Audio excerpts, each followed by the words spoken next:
ओ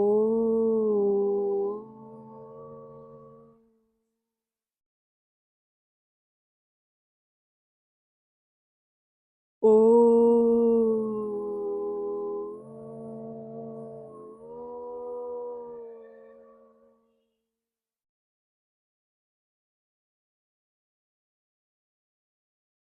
ओ।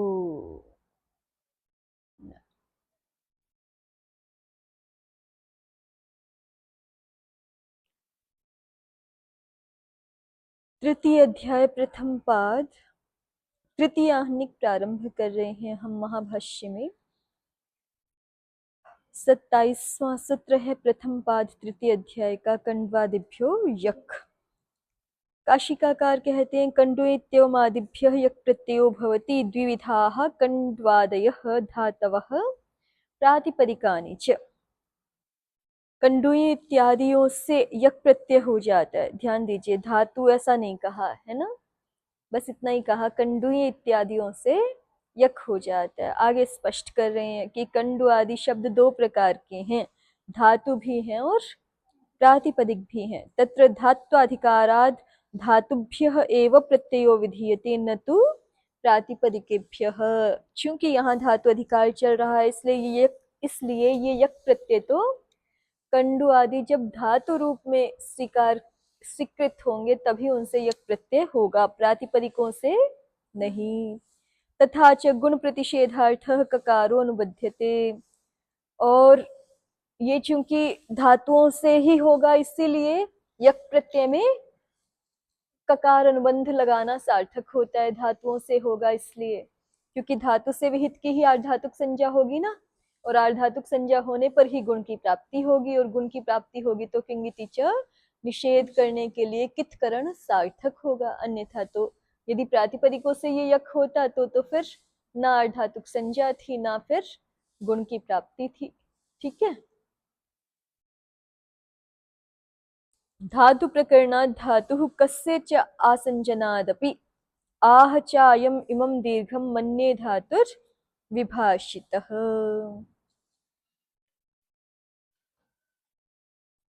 ये धातु प्रकरण चल रहा है इसलिए ये धातु है, और ककार का अनुबंध लगाया है इसलिए भी धातु है। आह चायम इमं दीर्घम मन्ये धातुर विभाषितः, लेकिन दीर्घांत पाठ है तो इसलिए पाक्षिक धातुत्व भी है, ऐसा ज्ञात होता है। इसको हम भाष्य से एक बार थोड़ा विस्तार से देख लेंगे। कंडुई कंडूयति कंडूयते यित्वात् कर्तृभिप्राय क्रियाफले इति आत्मनेपदम।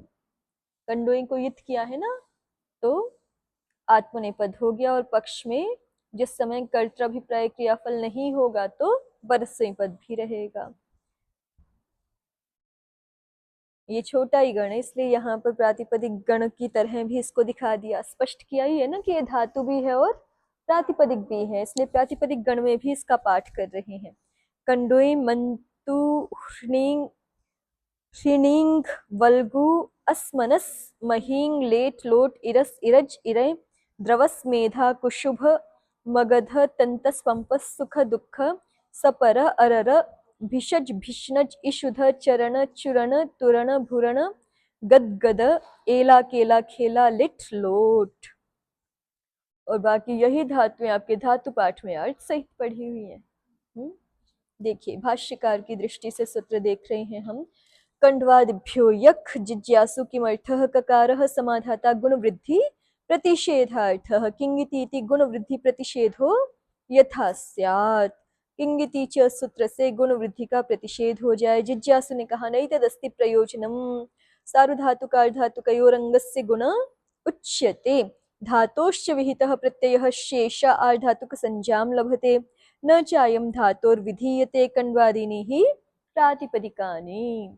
जिज्ञासु ने प्रयोजन का खंडन कैसे किया है कि ये तो प्रातिपदिक हैं, और प्रातिपदिक हैं तो इनसे विहित यक की आर्धातुक संज्ञा ही नहीं होगी, और आर्धातुक संज्ञा नहीं होगी तो गुण की प्राप्ति ही नहीं है, प्राप्ति नहीं है तो निषेध करने का क्या प्रयोजन। ठीक, तो समाधाता ने कहा कंडवादिभ्यो वा वचनम, कंडवादिभ्यो वेति वक्तव्यम। वाह ऐसा कह देना चाहिए। समाधाता अपनी बात पूरी कर रहा है आगे। अवचने ही नित्य प्रत्ययत्वम अक्रियमाणे ही वावचने नित्यः प्रत्ययविधि ही प्रसज्येत। यदि वाह नहीं करोगे तो नित्य प्रत्ययविधि होने लगेगी। ककार का प्रयोजन दिखाने के लिए ही ये दूसरा तरीका है समाधाता का। जिज्ञासु कहता है कि होने दो नित्य प्रत्यय, तत्र को दोषः।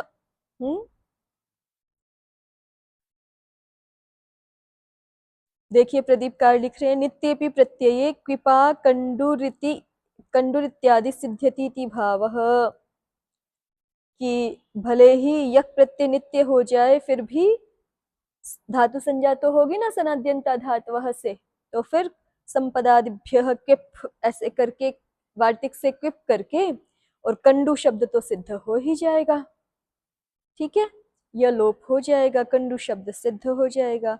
तो समाधाता ने कहा तत्र धातु विधि तुक प्रतिषेध, कि अगर ऐसे करोगे तो तत्र धातु विधेस तुकश्च प्रतिषेधो वक्तव्यः।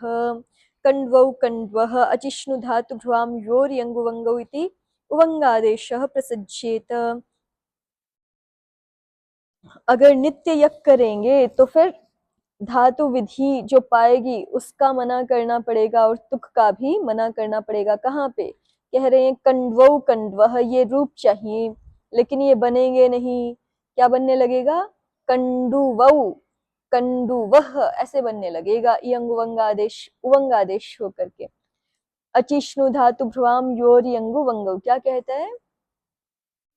अजादि प्रत्यय के परे रहते श्नु को और इवर्णांत वर्णांत धातुओं को और भ्रू को यंग वंग आदेश हो जाया करते हैं ना, तो कंडू यक करेंगे और आगे क्विप करेंगे। ये तरीका बताया है ना ऊपर जिज्ञासु ने।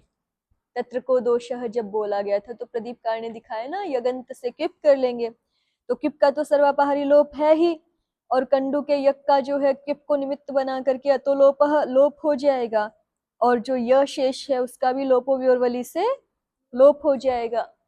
वल परे दिख जाएगा ना प्रत्यलोप प्रत्यय लक्षण से क्विप का, तो लोपो व्योरवली से उसका भी लोप हो जाएगा। तो क्या शेष रहा? कंडू। अब ये धातु बन गई, क्विबंत धातुत्व को छोड़ते नहीं है ना, तो धातु है ये कंडू, और धातु है तो फिर क्या होने लग जाएगा? आगे जब औ विभक्ति आएगी, जस विभक्ति अजादि विभक्ति, तो अचिष्णु धातु भ्रुवाम योर यंगुवंगौ से उवंगादेश होने लग जाएगा, जो कि अनिष्ट है, नहीं चाहिए, उसका मना करना पड़ेगा फिर। ठीक है, और दोष दिखा रहे हैं। यह कंडवा कंडवे तृतीय और चतुर्थी में क्या होने लगेगा? नोंग धातु होती विभक्तिर उदात्तत्व प्रतिषेध प्रसज्येत। यहाँ पर स्वर विधि में दोष आएगा। नोंग धातु सूत्र से विभक्ति का जो उदात्तत्व है वो मना होने लगेगा। प्राप्त किससे था उदात्तत्व विभक्ति का? उदात्त यणो हल पूर्वात। खोल लीजिए अष्टध्यायी में।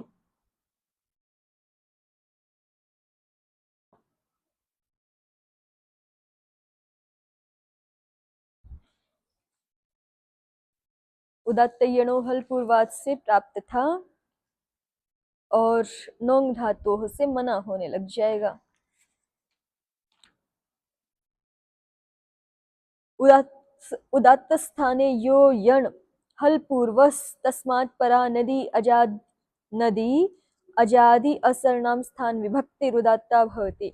ये देखिए टा विभक्ति और गे विभक्ति अजादि तो है ही, और असरनाम स्थान विभक्ति भी है ना, क्योंकि शी सरनाम स्थानम और सुडन पुंसकस्य इतने की ही तो सरनाम स्थान संज्ञा होती है। ठीक है, ये तो टा विभक्ति है और गे विभक्ति है, तो इसके सरनाम स्थान संज्ञा नहीं है, और ये अजादि भी है। तो उदात्त के स्थान में हमने जो यण किया है, ऊ के स्थान में वह जो हुआ है वो उदात्त के स्थान में यण है, और उससे परे अजादि असरनाम स्थान विभक्ति है, वो उदात्त प्राप्त हो रही थी, लेकिन नोंग धातु होने मना कर दिया। ऊंग और ऊंगो धातुश्च य उदात्त यण हल पूर्वः तस्मात् परा तृतीयादि विभक्तिर नोदात्ता भवति। क्योंकि ये तो धातु है ना, धातु है ना कंडू, कैसे पिबंत धातुत्व को नहीं छोड़ते हैं इस कारण से। तो धातु का ये उदात्त यण है हल पूर्व वाला, इससे परे तृतीयादि विभक्ति उदात्त नहीं होती, ऐसा नोंग धातु का अर्थ है, तो इसलिए मना हो गया। ठीक है, उदात्त यणो हल पूर्वात से जो पाया कार्य वो नोंग धातुओं से मना होने लग गया। इष्ट तो है कि उदात्त यणो हल पूर्वात से विभक्ति उदात्त हो जाए, ठीक है, लेकिन ये दोष आने लग गया। और तुक्च प्रतिषेध्य,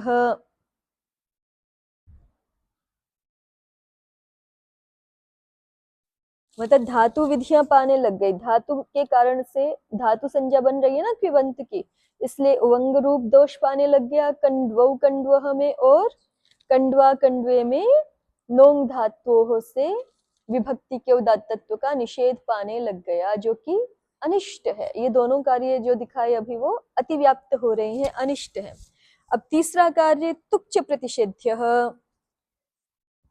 ये कार्य प्राप्त होने लग गया जो कि मना करना पड़ेगा, ये अनिष्ट कार्य है। वल्गुर मंतुरिति ह्रस्वस्य पिति कृति तुक इति तुक प्राप्नोति।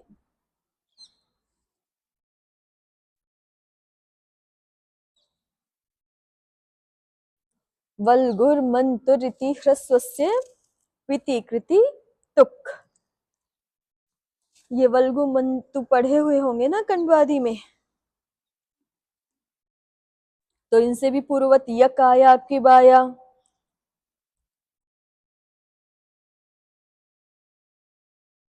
हाँ कहाँ है ये वल्गु मंतु, मंतु और वल्गु, ठीक है। तो इनसे भी पूर्ववत यक आया और फिर किब आया, किब का सर्वापहारी लोप लोप, और यक का भी लोप किया था ना, अतो लोपः और लोपोव्योर्वली पूर्ववत वैसे का वैसे, तो क्या शेष रहा वल्गु मंतु। अब कह रहे हैं कि किब जो है वो कृत भी है और पित भी है, तो ह्रस्व से पिति कृति तुक होने लग जाएगा, जो कि अनिष्ट है, नहीं चाहिए, ठीक, उसका निषेध करो। तो ये समाधाता ने सब दोष दे दिए कि यदि आप इस तरह से चलोगे ना कि कंडवादी तो प्रातिपदिक ही हैं और कंडवादियों से नित्य यक प्रत्यय होने दो तो भी कोई समस्या नहीं है, कंडू रूप तो सिद्ध हो जाएगा। तो दिखाया कि कंडू तो भले ही सिद्ध हो जाए लेकिन कंडवौ कंडवह सिद्ध नहीं हो पाएगा, और कंडवा कंडवे में भी स्वर दोष आएगा, और वल्गुमंतु वल्गुर मंत्र यहाँ पर भी अनिष्ट तुक प्राप्त होने लगेगा। और समाधाता आगे दोष दिखा रहा है, ह्रस्व य लोपौच ह्रस्व य लोपौच वक्तव्यौ स्याताम, ह्रस्व और य लोप भी कहना पड़ेगा। ह्रस्व वल्गुर मंतुरिति, कि वल्गु मंतु में ह्रस्व कहना पड़ेगा। जिज्ञासु कहता है किमर्थमिदं न ह्रस्व एव अयम्, कि यहाँ पे ह्रस्व क्यों कहना पड़ेगा, ये तो ह्रस्व ही नहीं है क्या, ह्रस्व ही तो दिख रहे हैं। समाधाता कहता है अंतरंगत्वाद अकृत यकार इति दीर्घत्वम प्राप्नोति, अंतरंग होने से यहाँ पर अकृत सार्वधातुकयोर दीर्घ पाएगा। अजादि किंगित है ना, हाँ अजादि तो नहीं है, अकृत सार्वधातुकयोर दीर्घ, सार्वधातुक भिन्न कृत भिन्न, ये किंगिति आ रहा है, वहां क्या आ रहा है ऊपर से अनुवृत्त, किंगिति तो आ ही रहा है, किंगित होना चाहिए, और यकारादि भिन्न होना चाहिए, कृत संज्ञक नहीं होना चाहिए।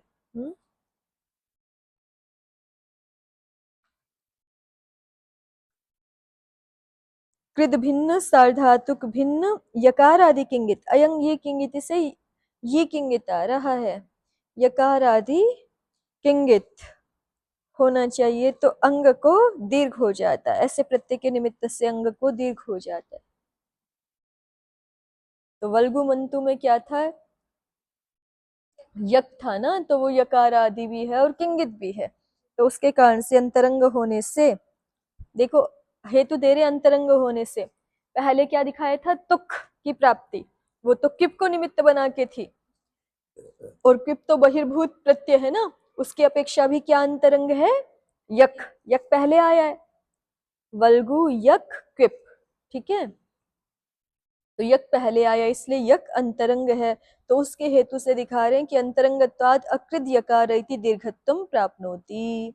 और चाहिए नहीं है, ह्रस्व वाला रूप ही चाहिए, इसलिए मना करना पड़ेगा फिर। ठीक है, जो दीर्घ प्राप्त हो रहा है, कह दिया है समाधाता ने इस रूप में कि ह्रस्व कहना चाहिए। वस्तुतः वो दोष क्या देना चाहता है कि दीर्घ प्राप्त हो रहा है, जो उसको मना करना चाहिए। ठीक है,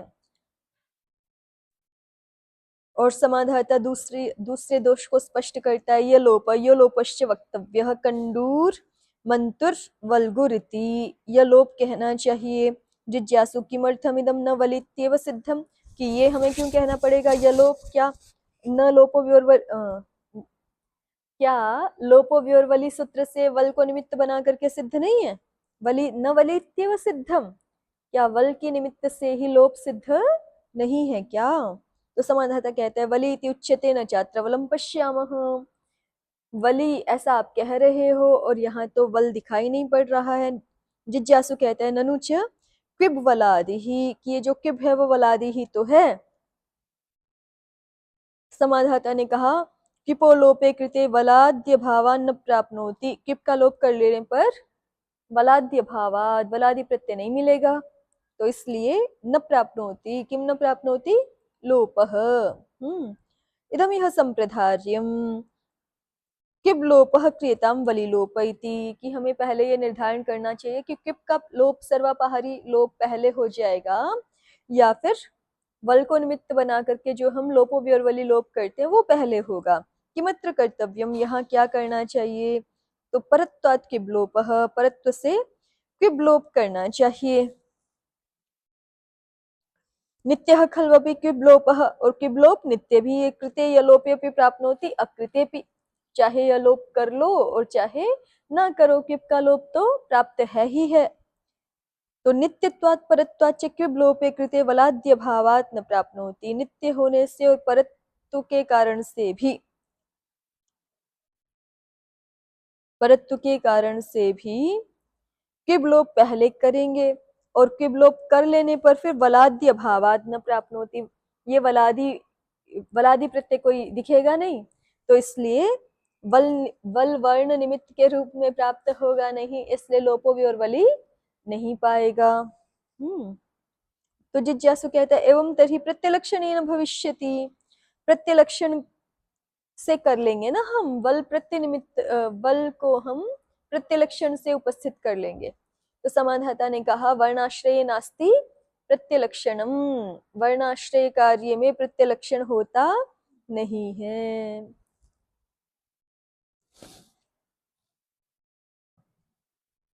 तो समाधाता का ये दोष अभी तक बना हुआ है, यह लोपश्च वक्तव्य।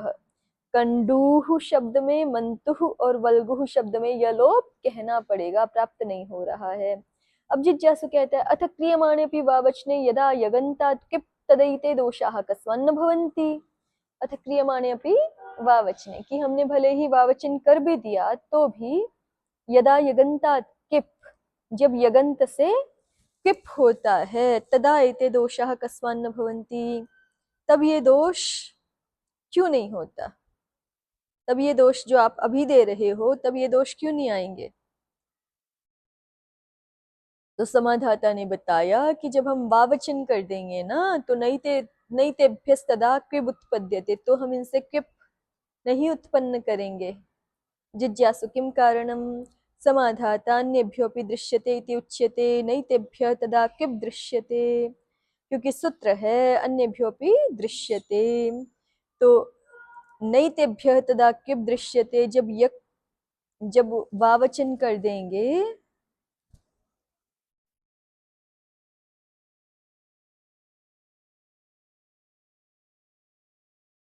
तो फिर जो है वो इनसे किप नहीं आएगा। क्यों नहीं आएगा? प्रदीप हेतु दिखा रहे हैं, देखिए। कर्तरी क्विपो विधानात् कंडुरिति च कर्तर्थानवगमात्, कंडु शब्द से कर्ता अर्थ का ज्ञान नहीं होता है और क्विप का तो कर्ता में विधान है, इसलिए क्विप प्रत्यय आता नहीं है। ठीक है, क्विप प्रत्यय आता ही नहीं है।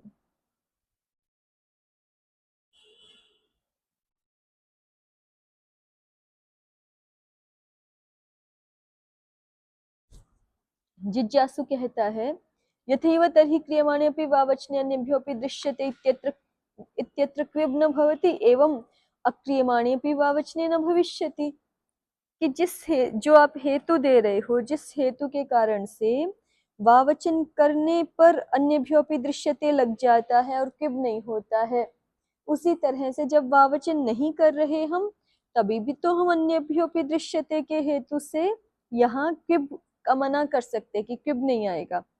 तो समाधाता कहते हैं अवश्यमेतेभ्यः क्विबेशितव्यः, कि नहीं, अगर आप वावचन नहीं कर रहे हो तो इन कण्वादिगण पठित शब्दों से अवश्य ही क्विब एशितव्यः, क्विब की हमें उत्पत्ति करनी होगी, क्विब चाहना होगा यहाँ पे हमें। जिज्ञासु किम प्रयोजनम, क्या प्रयोजन? समाधाता एतानि रूपाणि यथा स्युः, ये जो हमारे रूप है ना, कंडुः मंतुः वल्गुः, ये सिद्ध हो जाए, इसके लिए क्विब करना ही होगा। तो जिज्ञासु फिर से अपनी स्पष्टता के लिए पूछता है तत्तर्हि वावचनम कर्तव्यम, तो फिर जैसा आपने कहा था कण्वादिभ्यो वावचनम, तो वो वावचन फिर हमें करना चाहिए। वावचन पक्ष में दोष तो नहीं आ रहा, लेकिन वावचन करना तो पड़ेगा ना, सूत्रकार ने तो अभी किया नहीं हुआ है। तो समाधाता कहता है न कर्तव्यम, वावचन करने की आवश्यकता नहीं है। उभयम कण्वादीनि धातवश्च प्रातिपदिकानि च, कण्वादि दोनों प्रकार के शब्द हैं, धातु शब्द भी है ये और प्रातिपदिक भी है। आतश्च उभयम, और निश्चित रूप से हमें इन्हें दोनों प्रकार का ही स्वीकार करना होगा। कंडूयति इति ही क्रियाम कुर्वाणे प्रयुज्यते, क्योंकि कंडूयति ये कहाँ प्रयोग होता है? क्रियाम कुर्वाणे, क्रिया को जो कर रहा हो व्यक्ति उसके लिए प्रयुक्त होता है। अस्ति में कंडूरिति वेदना मात्रस्य सानिध्ये, और अस्ति में कंडू, और ये भी प्रयोग होता है, मैंने दो प्रकार के प्रयोग दिखाए हैं। कंडूयति इति ही क्रियाम कुर्वाणे प्रयुज्यते, जो कंडूयति क्रिया कर रहा हो उसके लिए कंडूयति प्रयोग होता है, और अस्ति में कंडूहु ऐसा भी प्रयोग होता है। ये तो वेदना मात्र के सानिध्य में प्रयुक्त हो रहा है, अब क्रिया नहीं कर रहा वहां पे, उसको ज्ञान हो रहा है कंडू का, ठीक है। अपर आह, समाधाता कह रहे हैं कि यहाँ पर इस विषय में अन्य आचार्य ऐसा कहते हैं, धातु प्रकरणात् धातु, ये धातु है, उसमें कुछ नियामक हेतु हैं जिससे पता चलता है कि ये धातु है। क्या है वो? तो कहा धातु प्रकरणात् धातु, धातो हो ऐसा कह करके इस प्रकरण में प्रत्यय विधान किए जा रहे हैं, तो ये धातु प्रकरण है। तो धातु प्रकरण होने से पता चलता है कि कण्वादि भी धातु हैं, धातु प्रकरणात् धातु। और दूसरा हेतु कस्य चासंजनादपि, ककार जो अनुबंध लगा रहे हैं, ककार अनुबंध के आसंजन के कारण से भी, ककार अनुबंध के लगाने से भी ज्ञात होता है कि ये धातुएं हैं, अन्यथा ककार अनुबंध अनर्थक हो जाएगा।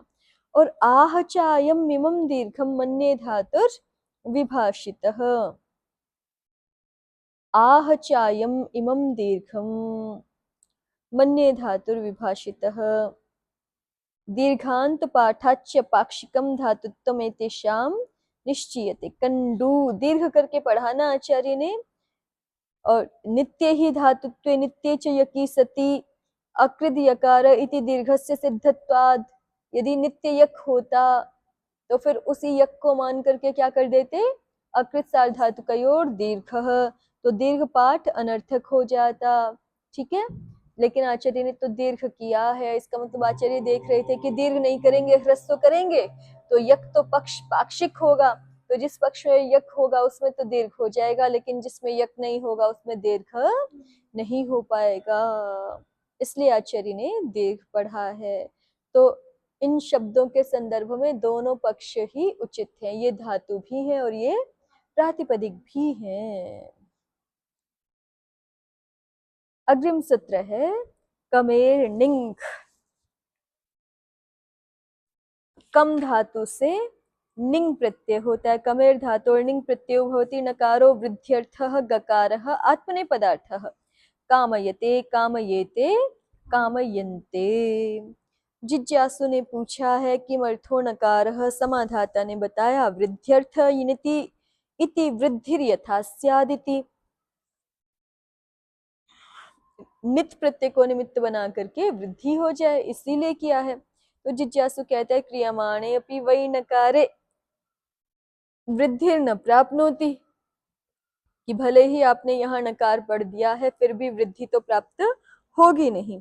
किम कारणम, समाधाता ने पूछा। जिज्ञासु कहता है किंगिति चेति प्रतिषेधात, कि आपने प्रत्यय ऐसा बना दिया ये निंग कि जिसमें वृद्धि का भी निमित्त है और वृद्धि प्रतिषेध का भी निमित्त इसी में उपस्थित है। इसको नित भी कर दिया और गित भी कर दिया, तो नित होने से वृद्धि प्राप्त होगी लेकिन गित होने से मना भी हो जाएगी।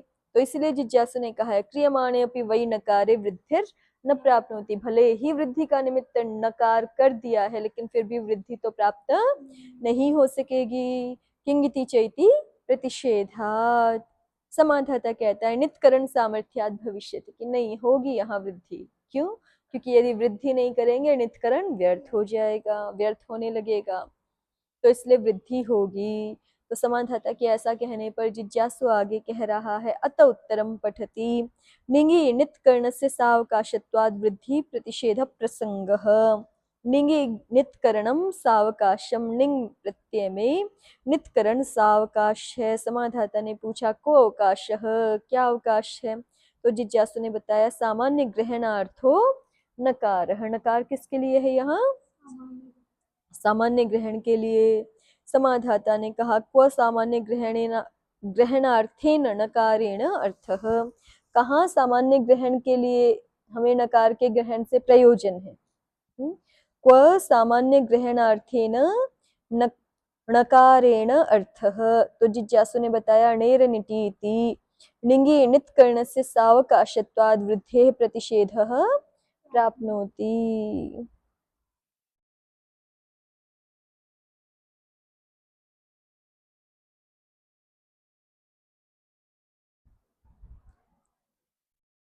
निंग में नितकरण के सावकाश होने से वृद्धि का प्रतिषेध प्राप्त हो रहा है।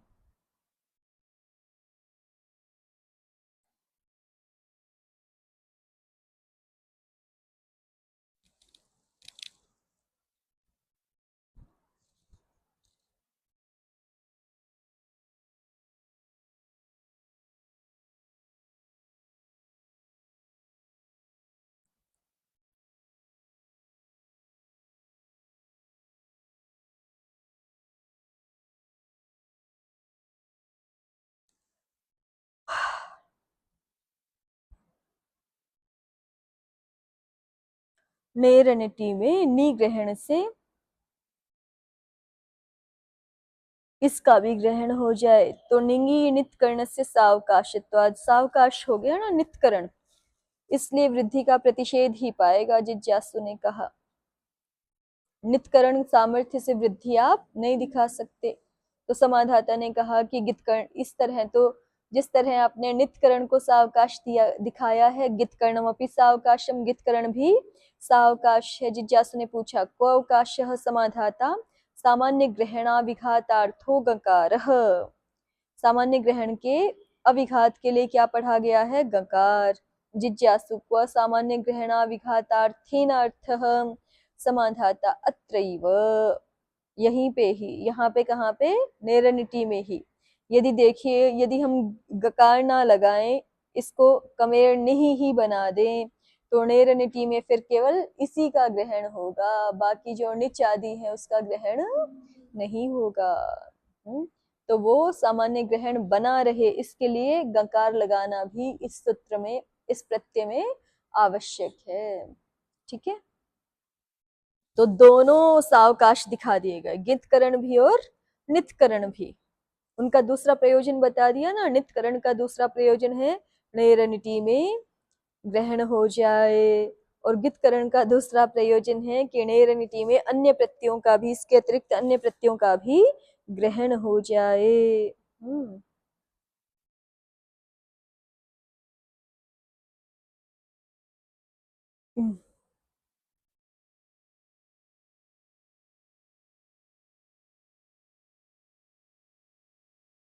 तो समाधाता कहता है शक्योत्र सामान्य ग्रहणाविघातार्थो अन्योनुबंध आसंगतुम, कि सामान्य ग्रहण का विघात ही प्रयोजन होता तो आचार्य अन्य कोई अनुबंध भी तो लगा सकते थे, लेकिन गकार ही लगाया। तो तत्र गकारानुबंधाद वृद्धि प्रतिषेध प्राप्त होती, तो इसलिए गकार का जो अनुबंध है उससे तो ये पता चलता है कि वृद्धि प्रतिषेध भी प्राप्त होगा।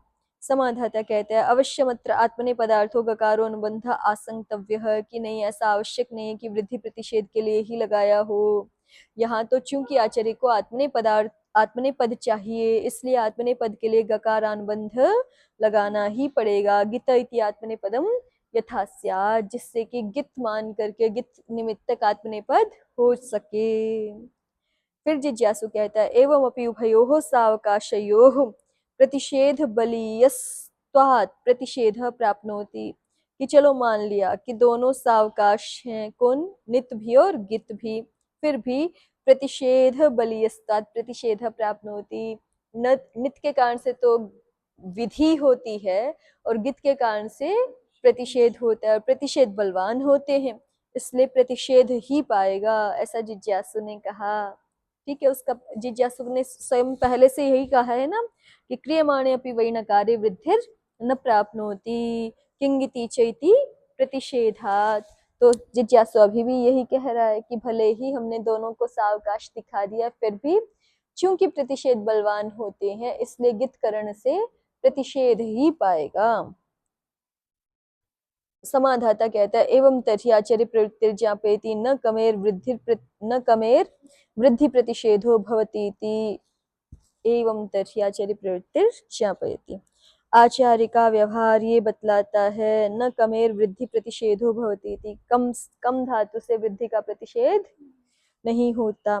यदयम न कम्यमि चमामिति इत्स मित संजायाः प्रतिषेधम शास्ति। कम धातु से वृद्धि का प्रतिषेध नहीं होता, ये बात हमें एक दूसरे तरीके से पता चल सकती है।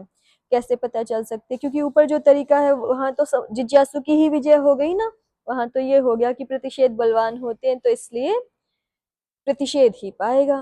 तो अब दूसरा तरीका निकाला समाधाता ने कि अच्छा, आचार्य के व्यवहार से, आचार्य का एक विशिष्ट व्यवहार है जिससे हमें पता चलेगा कि कमेर्निंग सूत्र में कम को जो प्राप्त वृद्धि है नितकरण के कारण से, वो प्रतिषिद्ध गितकरण के कारण से नहीं होती है। कैसे पता चला? तो कह रहे हैं कि यदयम न कम्यमी चमाम इति मित संज्ञाया प्रतिषेधम शास्ति, आचार्य मित संज्ञा का प्रतिषेध कर रहे हैं यहाँ पर। ठीक है, तो मित संज्ञा का प्रतिषेध करने की क्या आवश्यकता है? उद्योग देखिए, मित्व निषेधो ह्रस्वाभाव फलकः, मित संज्ञा का निषेध किया तो इसका मतलब ह्रस्व का निषेध कर रहे हैं ना, क्योंकि मित हो जाता तो क्या होता, मिताम ह्रस्व से उपधा को ह्रस्व होने लगता। ठीक है, तो मित संज्ञा का प्रतिषेध कर रहे हैं, इसका मतलब उपधा में ह्रस्व को रोकना चाहते हैं। अच्छा, उपधा में ह्रस्व पाएगा कब? ये तो अभी तो पहले से ही उपधा में ह्रस्व ही है।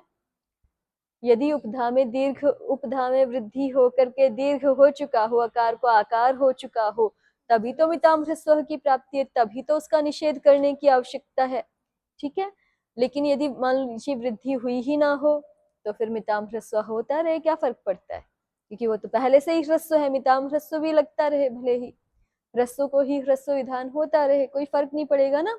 लेकिन फिर भी आचार्य न कम्यमी चमाम कह करके मित संज्ञा का प्रतिषेध कर रहे हैं, तो इसलिए पता चलता है कि यहाँ पर वृद्धि होती है, तभी तो ये मित संज्ञा का प्रतिषेध करना सार्थक होता है।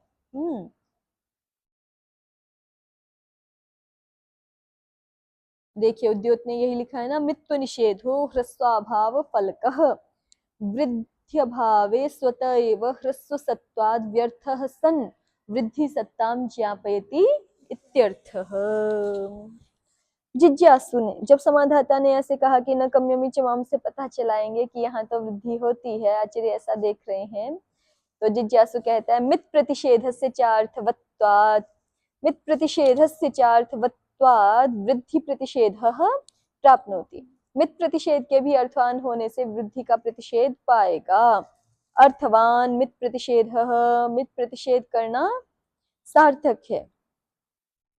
अभी तो जो ज्ञापक निकाला था वो यही था ना कि मित संज्ञा का जो प्रतिषेध कर रहे हैं वही ज्ञापक है, तो इन्होंने तो कह दिया कि नहीं, मित प्रतिषेध तो अर्थवान है, माने उसका कोई प्रयोजन है, और जब प्रयोजन हो जाएगा तो ज्ञापक नहीं दिखा सकोगे, तो प्रयोजन दिखा रहा है जिज्ञासु। समाधाता ने पूछा को अर्थ माने किम प्रयोजनम, तो जिज्ञासु ने कहा निगंतस्य निचि या वृद्धिस्तस्या ह्रस्वत्वम मा भूदिति, कि निगंत से निची या वृद्धि, निगंत से फिर निच भी ला सकते हैं ना हम, तो निंग में तो वृद्धि हुई नहीं थी, मना हो गई थी जिज्ञासु के अनुसार। जिज्ञासु अपने पक्ष को लेते हुए ही दिखा रहा है ना कि मेरे पक्ष के अनुसार गकार निंग में तो गकार के कारण से वृद्धि मना हो जाएगी, लेकिन निगंत की धातु संज्ञा तो है सनादिनता धातुवः, तो उससे हम निच ला सकते हैं, हेतुमति निच, और जब निच ले आएंगे तो निच के कारण से तो वृद्धि प्राप्त होगी, तो निच के कारण से जो प्राप्त वृद्धि है उसको कहीं ह्रस्व ना होने लग जाए, इसलिए मिताम ह्रस्व का मना किया।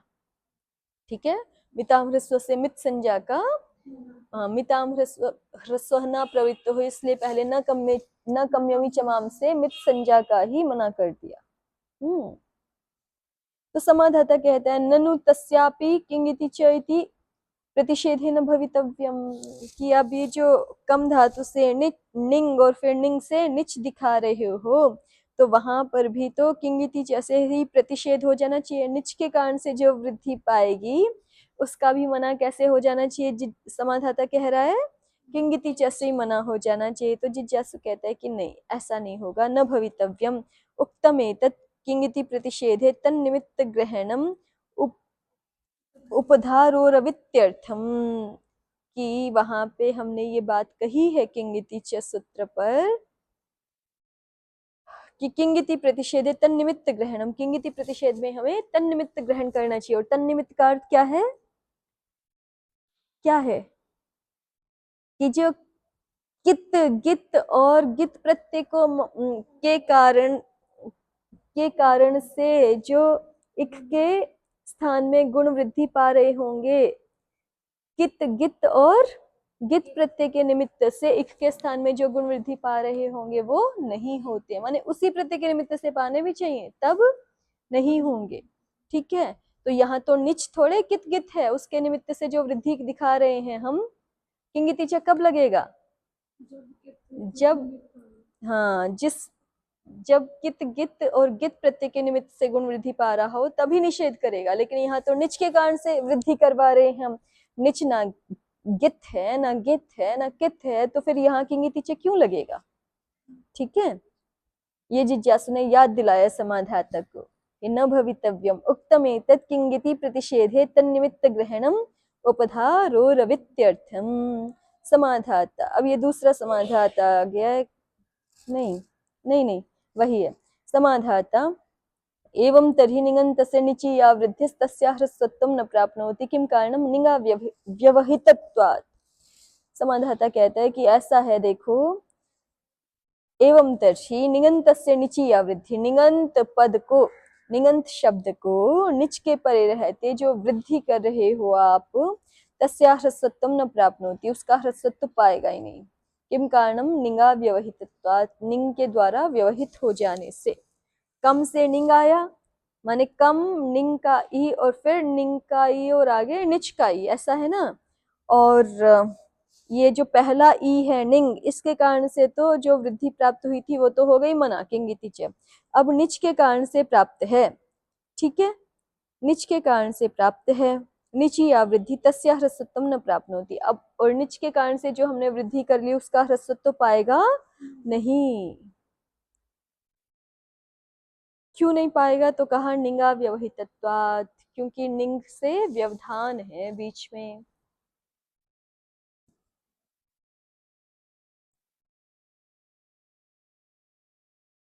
तो जिज्ञासु ने कहा लोपे कृते नास्ति व्यवधानम, लोप कर लेंगे ना निंग का कैसे लोप हो जाएगा, नेरा निटी से निंग का लोप हो जाएगा, लोपे कृते नास्ति व्यवधान, और नास्ति व्यवधानम, और लोप कर लेने पर कोई व्यवधान है ही नहीं, तो समाधाता ने कहा कि व्यवधान है, स्थानिवत भावाद व्यवधानमेव, स्थानिवत भाव होने से व्यवधान ही है।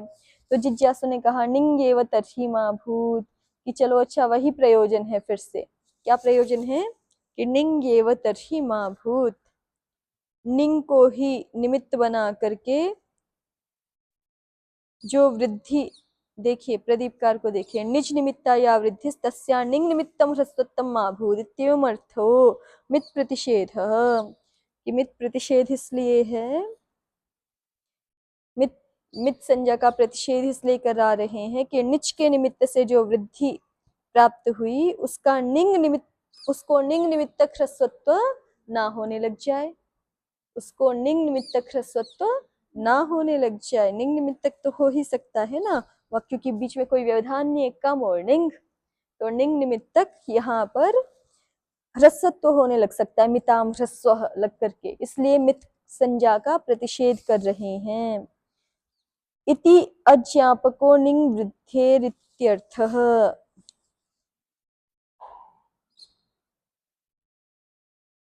तो समाधाता ने कहा निंगी च न प्राप्नोति जिज्ञासु किम कारणम, समाधाता असिद्धम बहिरंग लक्षणम अंतरंग लक्षणे। ठीक है, ये विषय और आगे चलेगा तो इसको हम अग्रिम कक्षा में देखते हैं।